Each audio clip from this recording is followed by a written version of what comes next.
Un père célibataire emmène sa petite fille à un rendez-vous aveugle, mais il tombe amoureux au premier regard, d'une serveuse timide qui n'était même pas invitée. Alexandre Martin, 34 ans, est un père célibataire dévoué. Depuis la mort de sa femme il y a 3 ans, il s'est entièrement consacré à sa fille de 8 ans, Emma. Il travaille dur comme ingénieur, mais son cœur reste fermé. Sa sœur insiste depuis des mois. Tu dois recommencer à vivre, pour Emma aussi. À contre-cœur, Alexandre accepte un rendez-vous aveugle dans un petit café chaleureux du centre-ville. Ce soir-là, il prend la main d'Emma et entre dans le café. La petite fille est excitée. Elle a mis sa plus belle robe et tient son doudou. Alexandre, lui, est nerveux. Il regarde sa montre toutes les 30 secondes.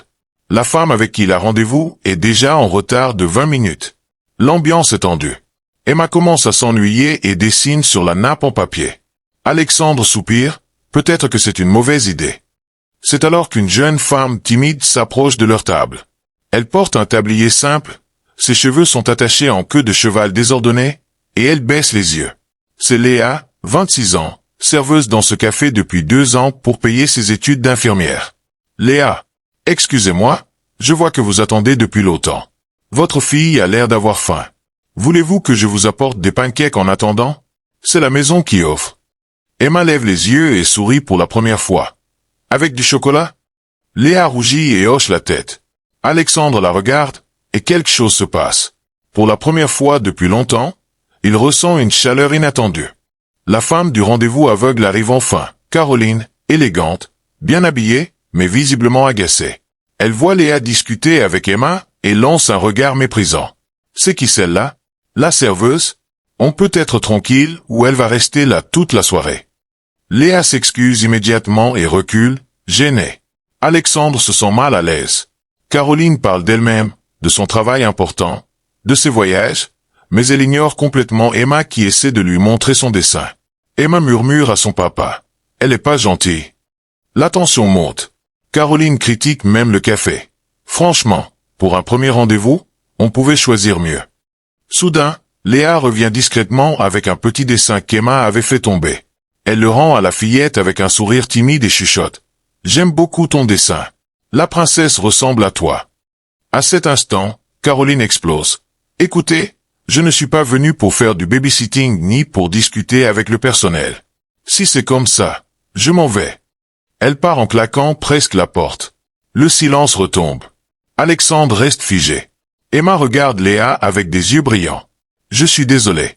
Vous n'étiez pas obligé de faire ça. Ce n'est rien. Les enfants, c'est ce que je préfère. J'espère que votre soirée n'est pas complètement gâchée. » Au lieu de partir, Alexandre lui propose. « Restez un moment, si vous avez une pause. Emma vous aime déjà bien. » Les jours suivants, Alexandre revient au café avec Emma. Léa est toujours aussi timide, mais elle s'ouvre petit à petit. Elle raconte qu'elle a perdu ses parents jeunes et qu'elle travaille dur pour réaliser son rêve, devenir infirmière pédiatrique. Emma est aux anges. Léa lui apprend à faire des origamis, lui raconte des histoires douces avant que le café ferme.